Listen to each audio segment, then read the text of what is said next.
Today on the show, the truth is out. I was on Hard Quiz last night. I also saw Dev Patel's new movie, Monkey Man, and it was insane. Plus, I might be interviewing Frankie Muniz, and I'm really excited. All that and more on 20th Century Boy, the only podcast you can claim as a tax deduction.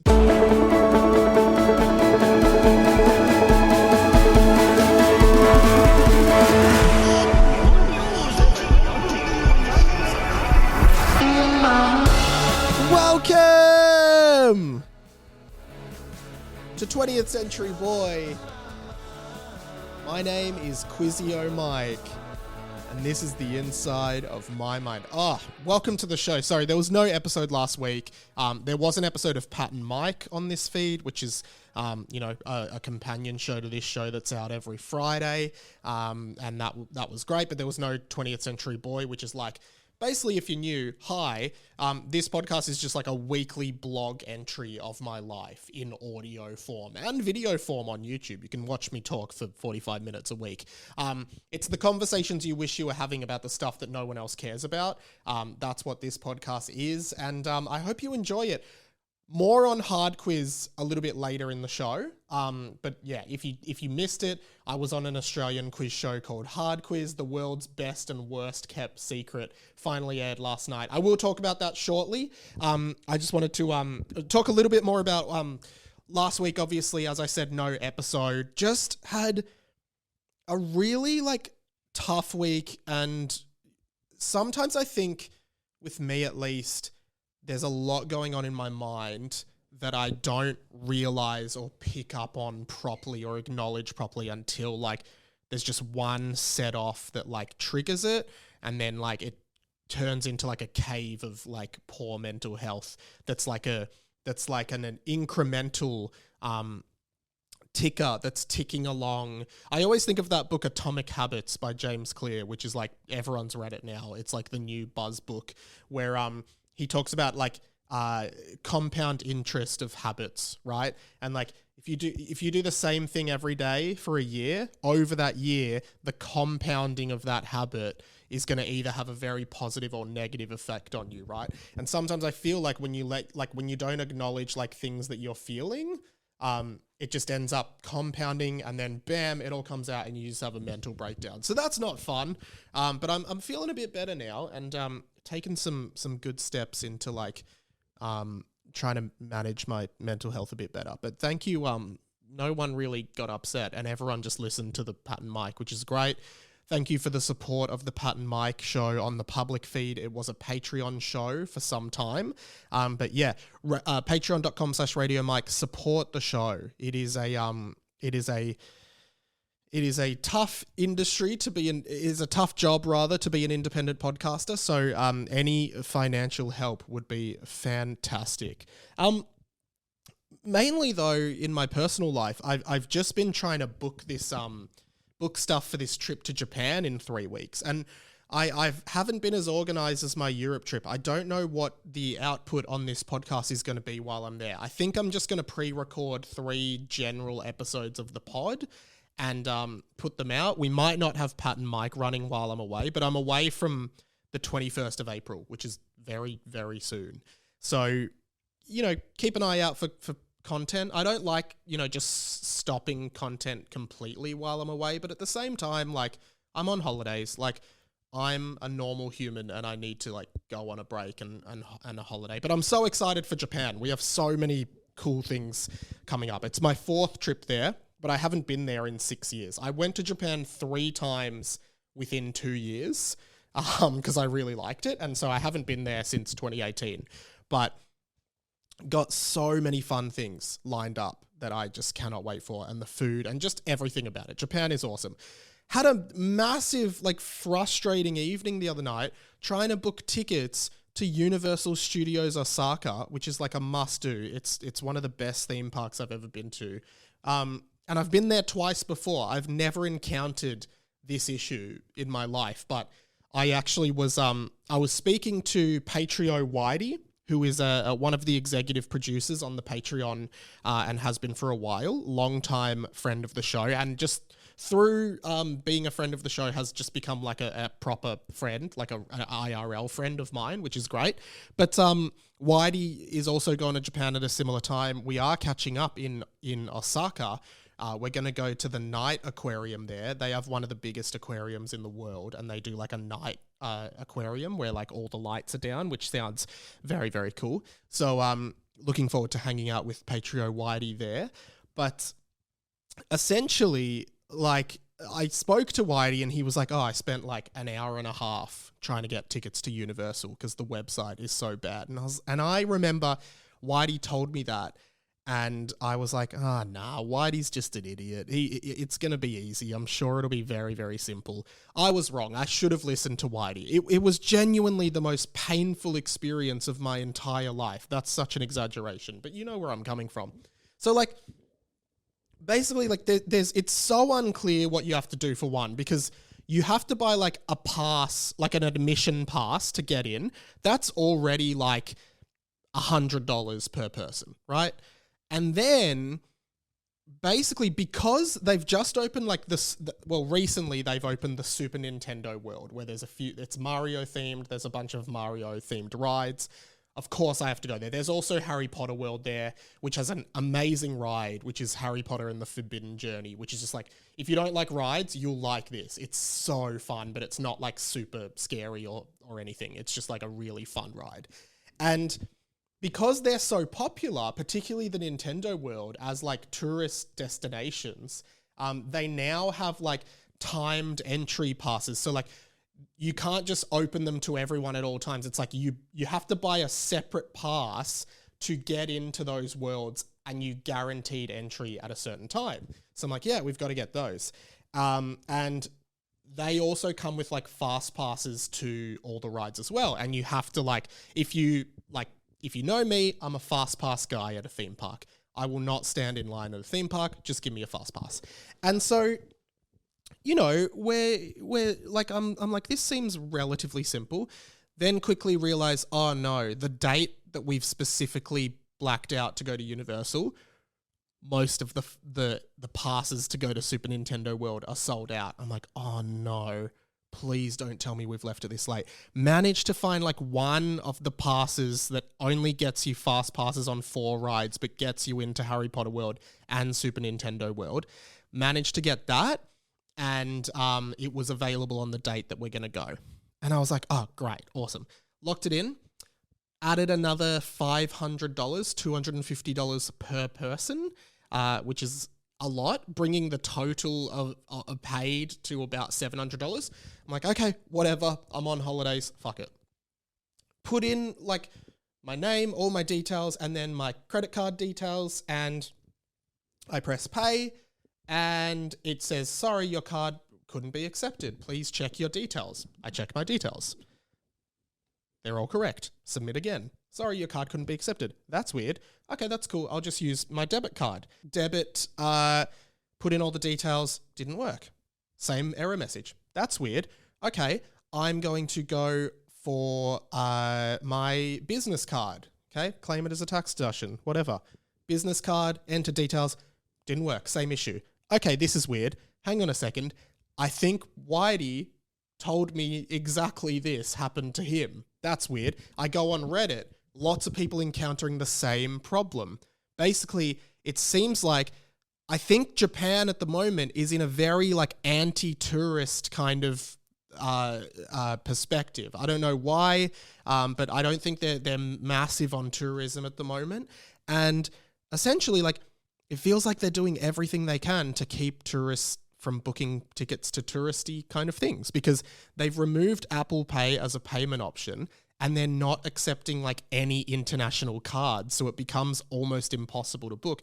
And everyone was saying, yep, tried all my cards, wouldn't work. Just kept trying like 15 times. And on the 15th time it worked, with like no discernible reason why. So I'm like clicking and clicking and clicking, just wouldn't work. I was getting so frustrated. And I was literally like, I actually texted Whitey and I was like, I just think we're not going to be able to go. Like, I can't get a ticket. It's just not working. Like, I've got money in my account. It should go through. Bam, it didn't. And I'm like, what the hell? Why is this not working? Most frustrating moment of my entire life. spent literally an hour and a half, and I'm just like, oh my God. Anyway, ended up finding, like, it literally just would not accept my card, and I couldn't believe it. And this is like, heads up, if you're going to Japan and you want to go to Universal, this will probably happen to you. And I've never had this problem before when I've been in the past. And seriously, from there, I just found this website called Klook, which is like a travel experience booking thing, and they have an Australian division. And then I just booked it on there, and it took like 10 seconds. And then actually I texted Whitey, and I was like, oh, I actually just ended up booking on Klook. It took like 10 seconds, and they've already sent the tickets through. And Whitey was like, oh yeah, I saw that. I just didn't want to use it. So I could have just done that from the start. But anyway, like, what a shocking experience for Universal Studios Osaka. But at least we're going, and I cannot wait to be there. It is going to be epic. Look forward to some photos on Instagram of me having the absolute time of my life in Nintendo World. Okay, this is actually tough, but I'm going to do a separate video on this topic on YouTube, because basically I'm recording this on Wednesday morning, and I went on the TV show Hard Quiz. Very big, popular ABC show here in Australia, one of the highest rating primetime shows in the country, on every Wednesday night, hosted by Tom Gleeson, who's one of my favorite comedians, who, you know, is like, his whole shtick is like, it's hard quiz. He's really like mean and blunt to the contestants in a very funny way, and his persona and brand and image really fit that. And Tom was like an absolute legend. So I went on the show. Now, because it hasn't aired yet at the time I'm recording, so I can't give any audio grabs or like walk through the episode with you, right? So I'm going to talk more about the experience I had, and then I'm going to do a separate video and probably audio feed where I actually run through the show, right? And like how I went and what I regret and what I said and everything like that. So my experience was really interesting because I auditioned for Hard Quiz. It must have been in like 2021 or 2. It was a long time ago. And I don't know what prompted me to do it. I love the show. If you're not familiar, I mean, anyone not in Australia, I don't know if you would have ever seen it. It's like an original format. And it's like everyone comes in with a special subject, sort of like Mastermind. And it's like, okay, my subject was Super Smash Brothers, the fighting game that I love. But you could have anything. Like the other 3 people on my episode were Vegemite, Farlap, the racehorse, and LeBron James. So like you can really have any topic. And I always just loved the show. I always thought I knew a lot about Smash Bros and a bunch of other stuff. So I was like, you know what? I'm going to go on, whatever. I'm going to audition at least. So I auditioned, and I won't talk too much about the auditions because they said they want to keep it a secret, like how the process, but you have like a big group audition, a smaller group audition, and then a one-on-one audition. And so I did I did the group audition, got called back for the small group audition where you have to talk about like your special subject, and then you have a one-on-one.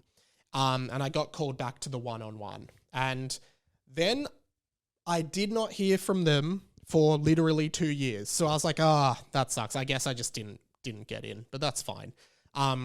And essentially the other thing was I remember at the time, this is just like, maybe I didn't want to get in on the fact that like I am who I am or whatever. Like I didn't want it to be like, oh, like I've used connections to get in, which I didn't.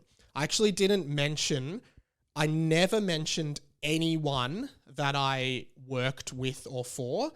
The only time I mentioned it was in the final interview, where the last question they asked me was, what podcasts have you worked on, right? I never mentioned anything else from there because I didn't want to like be like, have like connections in inverted commas that like got me through. So that's just more a disclaimer. Like I wanted to get in as me, like as my true self, not like because of my work or anything like that. And didn't hear from them 2 years. I'm like, that sucks. Didn't get in. Anyway, then randomly, it must have been like, it's nearly a year ago now, I get a phone call from one of the producers and they were like, hey, Mike, it's blah, blah from Hard Quiz. you auditioned a while ago. We'd really love for you to be a contestant. And I had forgotten all about it. So I was like, oh yeah, I auditioned for that. What the hell? And he was like, do you still want to do it? I'm like, yeah, okay. And he's like, yeah, great. Well, we've got you on this episode filming on this date. And I was like, yeah, okay, cool. That sounds great. And I got really nervous. And so we filmed it in August last year. And it was like a week before I went on my Europe trip. And we kept it a secret. Like, I didn't want to talk about it then. I wanted to talk about it now when you could go and watch it. And basically, like, I was so nervous. And this is like maybe the more like self-reflective and philosophical part of this, right? These were my fears. 1, I would make an idiot of myself. 2, I would be really ugly on TV. These are just my fears rolling off the top of my head, okay? 3, I would lose. The main thing was I would lose and be the first one eliminated, right? Those were basically the top 3. And I kept saying to Claire, like, oh, maybe I can't do this, maybe I can't do this, and was going to pull out. But then she's like, just do it. It'll be fine. No matter what happens, it'll be fine. And that was really helpful. But I was very nervous. And what I did was I got in my head a lot and I just overthought it, right? I was really overthinking it. And essentially got to the day, went in, met the other contestants. They were all lovely. Met the producers and, you know, got into my outfit and stuff. It was really interesting because, like, you choose your outfit and then the stylists come and style you. They put makeup on you. They sticky tape, like, lapel mics to you. And, like, they kind of walk you through how the show works and everything like that. And, like, the first round is you get 5 questions on your special topic and you can steal from other people, which you get double points, but people can steal from you. And you also lose points if you answer incorrectly. So anyway, we got on and I was so anxious the whole time, overthinking it, really scared. And there was, like, you know, a studio, it's filmed in front of a live audience. So Claire came, my friend Em came, and then Pat and Keelan came as well. And once I got behind, like, the podium with the other contestants, I felt a bit better. Then Tom Gleeson came out and, like, then the show just sort of started. And the first, like, 10 to 15 minutes of the show, like, it's more about, the show is less about the quiz and more about Tom Gleeson just being funny and, like, ragging on the contestants. And Tom, like, spoke to us and, like, on the show, and he and he is like, this isn't a brag, but, like, I feel like I got the most laughs of anyone of the contestants, and I was, like, maybe the most, like, funny, which is, like, just me being my own personality. And I kind of riffed back and forth with Tom a bit. I don't know how much they're going to leave into the edit, but it was really fun and funny. And as soon as I, like, was saying stuff and talking to Tom and hearing the live studio audience laughing in response to what I said, then I knew, like, okay, this is okay. And you know what? I'm having fun now. I'm actually enjoying myself. And my biggest fear, as I said, was going out first, being the first contestant to go out, because you get eliminated one by one, and then there's one person standing of 4. And then I thought, well, what, like, at the end of the day, you're here to have fun. Why does that even matter? Who cares? Someone has to go out first. And I was the first one to go out. I definitely overthought it. So I had 5 questions about Smash Bros, and I got 4 out of 5. The thing is, I got so nervous and I realized a lot of the questions in these quiz shows, this is what I would do differently if I went back now. A lot of the questions in these quiz shows, they are written in a way that even if you don't really know anything about the topic, you could still get the answer. I will give you an example that I think, like, you kind of would just make an educated guess and it would be right. So one of my questions was, and I got it right, obviously, but this is, like, the level that I think pretty much everyone listening would get this. It's on the original Nintendo 64 cartridge for Super Smash Bros., Mario is pictured alongside which Pokemon, right? Now, the answer is Pikachu. And I feel like even if you didn't know anything about Smash Bros, you'd never seen that cartridge, the logical answer would be Pikachu. Like you wouldn't have, it wouldn't be any other Pokemon. Do you know what I mean? Like Pikachu is like the mascot of Pokemon. Then the other one was like, another question I had, and again, I'll go through all these on the video I'm going to do, but it was on the, in the third Super Smash Bros. Game, Super Smash Bros. Brawl, Sonic the Hedgehog joined the roster of characters who was originally from which Nintendo competitor, right? And even if you don't know anything, I reckon most people, or at least, you know, a bunch of people could go, oh, Sonic was from Sega. And that the answer was Sega, right? So I got that right. And then, so basically what was happening, so basically you have to sort of buzz in to steal from other people to get double points. I was too nervous I didn't trust myself enough. So maybe they'll show it. Like you can see me try to buzz in to steal, but I leave it too late. Because there were a few where I was like, I know what the answer to this is, but I just didn't trust myself and didn't want to risk it. And then I realized I was falling behind. So then I tried to steal, but got it wrong, which basically, and then they do a multiple choice round just on random questions. And they were so hard. And I'm not even going to like lie about this. I was blatantly like just looking at the person next to me, just copying their answers because I was like, I'm going to go out. I need as many points as possible. I wonder if they'll show it. They probably will just show it. You'll just see me like trying to copy. And I don't care. Like you can't I don't think you can go to jail for cheating in a quiz show that has no cash reward. Like I get it if you cheat in Millionaire and you win the $1 million like that guy did with the coughing. If you haven't like heard that story, it's great. Like I get that you've like frauded a system and you've won $1 million fraudulently. And I understand that is like against the rules of our society. Like as a society, we accept, I think, that like you can't fraud a TV network out of $1 million in a quiz show. But there's no cash prize. So I was like, okay, you can cheat because there's no cash prize. It doesn't matter. Anyway, so I was the first one to go out. But that fear, the fear of being the first one to go out, right, was completely relinquished, right? And I actually remember because I had told Claire, I don't want to be the first one to go out. I don't want to be the first one to go out. And then you can see your scores, right? There's like a screen that the contestants can see that show your scores. And like, I could see that I was definitely going to be the last one out because I was losing. And I knew, Claire knew that was my biggest fear. So I look into the studio audience and see Claire and like smile at her. And she's just looking at me with like this intense look of panic and fear like, oh no, Mike's going to hate this. But at that point, I'd come to terms, I'm just like, yeah, this was so fun. I had so much fun doing this. My adrenaline is buzzing. The audience laughed at what I said. And like, what else could I have asked for than this, right?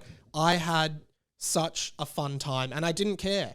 And the last round, if you get to the final two, they ask you harder questions on your expert topic. And I actually asked the producer and I was like, oh, if I get eliminated, can I know those questions? Because I still wanted to know what the questions were. Because I would have loved to have seen how I would have went. But he said no, because sometimes we ask the people who get eliminated and they come back for like a special called Battle of the Duds and we just reuse the questions that we didn't use the first time. And I was like, oh, okay, fair enough. And I really wanted to know those questions, but obviously like I couldn't. But got eliminated and then you just sort of like, you do a walk of shame, which is funny. And then you just like go sit by the side of the stage until the end, and then you redo like the photos and the intro and stuff. Really good experience.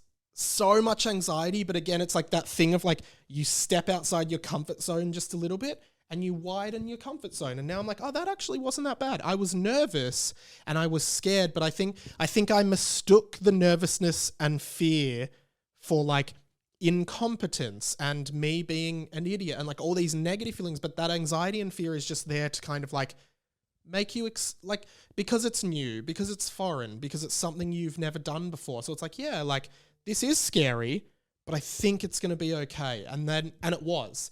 And I was so grateful like that my friends and my partner came, and like the hype up guy of the audience, because those live tapings have like hype up guys for the audience. It's Ben Lomas. He does basically every show in Melbourne, at least. Like, Thank God You're Here. He used to do the 100. Oh no, he didn't do the 100. Sam Garlep did the 100. He does like the cheap seats. He does, Hard Quiz. Apparently he does like Q&A, the ABC political show. So he's great at what he does. And he said to the audience, oh, Mike was really charismatic. We've got to get him back for Battle of the Duds. And like putting it out, I would love to do it again and do Battle of the Duds and like apply everything I've learned this time. But yeah, I think overall the experience was just so great, and I'm so glad I did it. So I hope if you didn't watch it live broadcast, you can watch it now on ABC iView. If you're not in Australia, maybe just try a VPN into ABC iView. Otherwise, I reckon you could find it on the high seas if you're not in Australia. But yeah, I'm going to try and cut some content out of it as well, and try and make some stuff. But yeah, thanks to the whole team there and like Tom Gleason and everything. And stay tuned because I'll have a little bit more info on it in the coming days. So the other thing I wanted to talk about, two more things. First one is last night we went to the premiere of Dev Patel's director debut, Monkey Man, which was such an interesting movie. I went with producer Pat, who produces the show, obviously. Check out Pat and Mike. And it was at the Jam Factory on Chapel Street. This was a really interesting movie. We saw our mate, friend of the show, Dave Lee from Dave Lee Down Under, who we usually catch up with Dave at all these premieres. We just see him there, sit together. It's good. It's good fun. And Monkey Man was such an interesting movie because here's the thing. I love Dev Patel. I think this guy, he was in Skins, the first couple seasons of Skins, and he was actually like one of the more minor Skins characters. Like, he wasn't like a main focus, but he was in it, and he was really funny then. But easily could have just been like, one of the guys in Skins that like doesn't like end up doing much after Skins. But he's probably the most successful actor, I would argue, from Skins. Other than maybe Nicholas Hoult, I think he's quite big. He was in X-Men and stuff. But Dev Patel seems like he's definitely the forerunner there. Loved him in Slumdog Millionaire. If you haven't seen that movie, that is just one of the most like incredible movies ever. It is such a fantastic movie about a guy who grows up in the slums of India and ends up winning Who Wants to Be a Millionaire, funnily enough. And the whole movie is about how, he's sitting there on Who Wants to Be a Millionaire, and the guy asks a question. It's like A, B, C, or D. And then it flashes back into this guy's life, his history, and there's a moment in his life and this story of his life growing up in the slums, which is where he got why he knows the answer, right? Fascinating movie, really original like concept. It's great. And I always say every time I go to a trivia night or anything like that, I often have a Slumdog Millionaire moment, right? Which is not quite the same as the Slumdog Millionaires moments, but like you might get a question. Basically, if you hear a question at a trivia night, and and then you have a little flashback in your mind to where you found why you know the answer to that question. Like, that's what I call a Slumdog Millionaire moment. Example, I remember once I was going for a walk with my uncle who's a scientist, and he was saying, oh, do you know why the Nobel Prize is called, do you know what did he say? He said, do you know who the Nobel Prize is named after?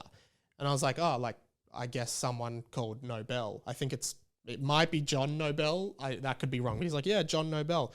Do you know what he invented? And And I was like, no. He's like, dynamite. Like he won, the Nobel Prize was given to him and named after him because he invented dynamite. I was like, oh, that's interesting. That's an interesting fact. Surely enough, rewind, a fast forward, I'm at a trivia night, question comes up, what is the relationship between the Nobel Prize and dynamite? Bam, Slumdog Millionaire moment.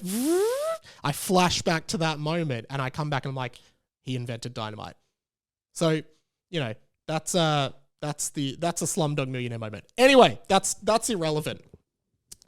Lion, which I've talked about at least once on this show before, one of the best movies I've ever seen in my life, starring Dev Patel, Australian film. Watch it if you haven't seen it. True story. Unbelievable story. So, Dev Patel in Monkey Man makes his director debut. He's also the lead actor in it, multi-talented guy. And this movie, which I really didn't know anything about. I honestly did not look into what it was about. It is essentially I'm trying to think. We were talking about it afterwards. It's like John Wick meets Kill Bill, and a little bit of even maybe Wolverine or a superhero-esque origin story kind of vibe, right? And it's basically about this guy, Dev Patel, who is trying to get revenge on the people who killed his mother when he was a child. But as you sort of go further into the movie and learn more about his childhood, there's some really traumatic stuff that happened, and it's absolutely unbelievable, some of the stuff that this character experienced as a kid, right? There's a lot of depth there. As I said, it's almost like a superhero origin story, like a Batman style origin story, with this character. Of course, there's no superpowers. It's set in reality. It's all kind of real, but just some incredible action scenes, incredible fight choreography, just lots of shaky kind of wavy camera, lots of surrealism in his memories and experiences. It's really, really fascinating movie. I'm still kind of processing it a lot, but visually just stunning. And Dev Patel, as always, just incredible performance, right? Like I said, it reminded me a bit of Kill Bill, because, and Kill Bill that, you know how they say Tarantino best, Kill Bill, genuinely, when I watch it, I'm this is a good film. This is a good movie. I have favorite movies. I'm not necessarily a film buff. I like movies. So I have favorite movies like School of Rock, where I'm this is a good movie, but it's not a cinematic marvel, right? Then you watch Kill Bill and you're oh, okay, this is why Tarantino is the best. This is a very well-made film. It looks incredible. There's so much thought into it. And it reminded me a lot of Kill Bill in the camera decisions, the excessive amount of blood, and just unbelievably gory Mortal Kombat style murders at certain points, which were just absurdly crazy to watch a lot of the time. But yeah, I think stylistically and structurally and visually and performance wise, and even the music was just a ride. It was just an absolute ride from start to finish. And I really encourage people to go see it. Unless you don't like action movies with a lot of blood, then you probably shouldn't see this, and you definitely won't like it. But Monkey Man is certainly something else in the realm of cinema. And apparently a project that Dev Patel has been wanting to make for a very long time. I think it's based on something from Indian folklore as well. So just unbelievable film that I think everyone should go and see. Okay, one more thing today before we wrap. This is a segment that I actually started last week on the Pat and Mike show, but we'll be continuing here on TCB, and it's called this. Let me be frank with you. Frank check! So, of course, my favourite actor in the world, next to Dev Patel, is Frankie Muniz, who is currently in a bizarre twist of fate on the Australian version of I'm a Celebrity, Get Me Out of Here. And boy, oh boy, is this guy going great. Like, Frank is just... I mean, let me be frank with you. He's franking killing it. Like, he's absolutely killing it. And, like, I love this guy so much. Such a human...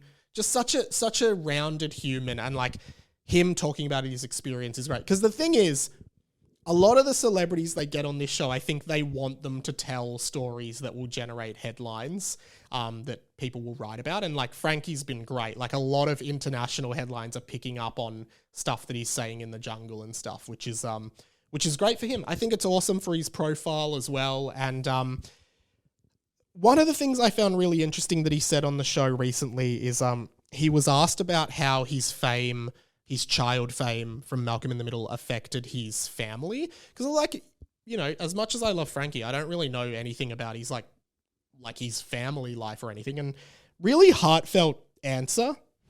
Frankie? Yeah. How did your fame from Malcolm affect your family? That's an interesting one. I don't want to say I've never thought about it. Malcolm took us out to LA. And me and my mom went, but my sister stayed with my dad in North Carolina. My mom and dad ended up getting a divorce. So in that sense, it's kind of sad to think about that it really separated the family completely. Like it just hit me right now that like essentially it was my career that separated our whole family. You know, I don't know. Now that I think about it, I don't know how much positive it brought to the family.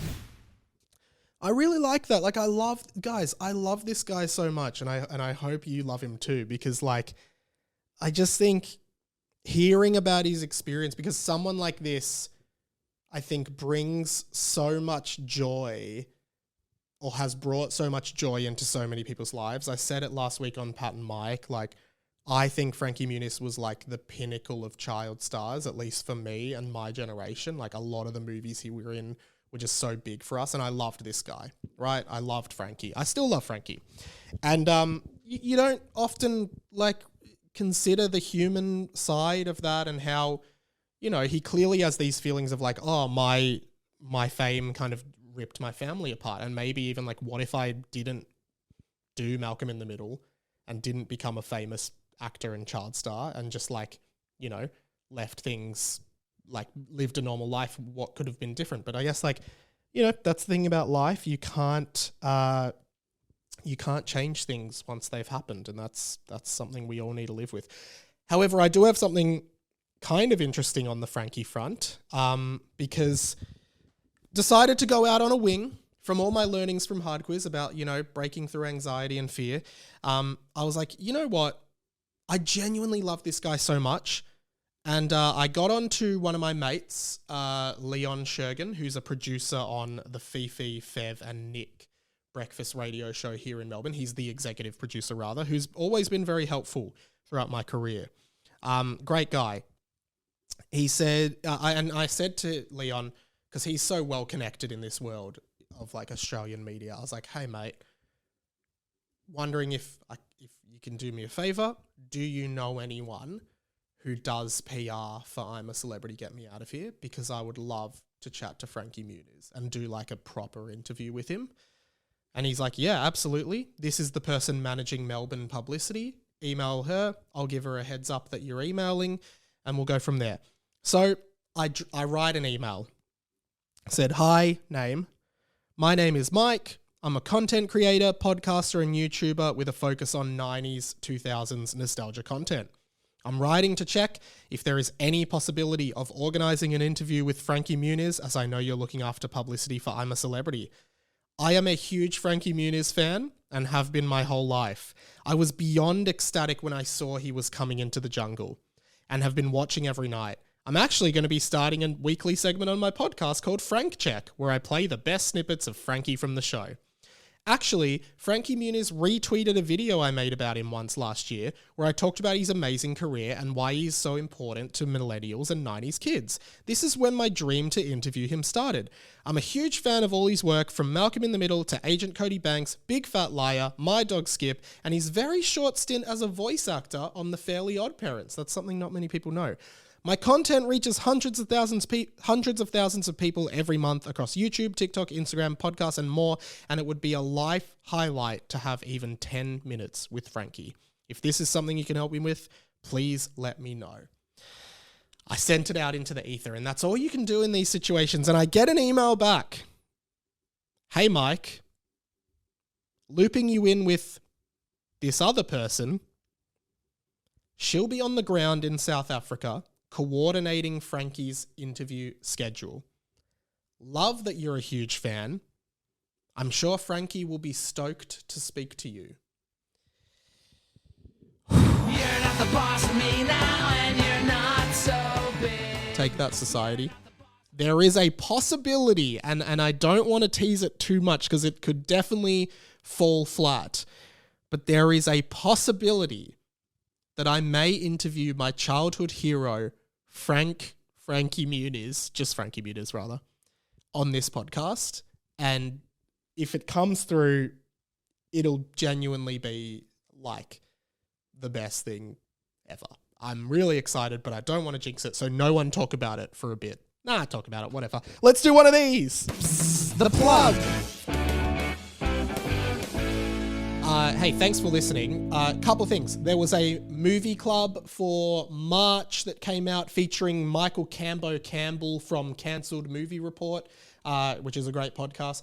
Go and listen to that. It was on The Mummy, the 1999 version from Brendan Fraser, a classic movie for 90s kids, and that was a lot of fun to do. Plus, Cambo tells a story about how he ruined Neil Patrick Harris's night. So if that's not a tease, I don't know what is. The next movie club for April is Freddy Got Fingered, Pat's choice.